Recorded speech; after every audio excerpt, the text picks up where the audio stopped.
السلام عليكم، مرحبا بكم. ان شاء الله تكونوا بخير وعلى خير. مرحبا بكم في فيديو جديد ووصفه جديده. اليوم جبت لكم وصفه الياغورت مخدوم في البيت. نتمنى تجربوه تفرحوا بهم وليداتكم، خير من تشروه برا، راهو كل شغالي برا. نخدموه في الدار، جو بريفير نخدموه في الدار ونفرح به ولادي خير ويكفيني. شوفوا،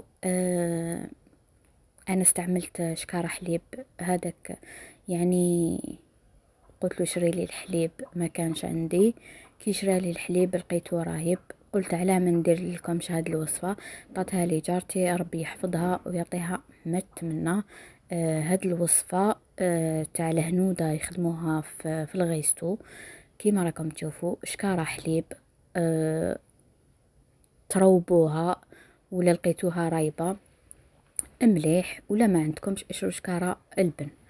يعني راهي رايحة تخرج لكم كمية لا بأس بها. عفوا سمحوا لي على صوتي، باسكو راني شوية مقريبية. ما كاش لي ما راهوش مقريبي، معليش، ربي يجيب لكم شفاء ان شاء الله، طهورة ان شاء الله.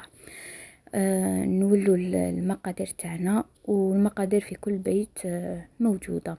كما قلت لكم انا درتو بعطر الفراولة، تقدروا ديروه بعطر المانغ. يعني العطر اللي يكون متواجد في البيت يجيكم مليح. انا كيما راكم شفتوا هنايا درت شكارة رايب، حليب رابلي مع سكر على حسب الذوق تاعكم كيما تحبوا، والعطر تاع الفراولة، وميكسيت كلش.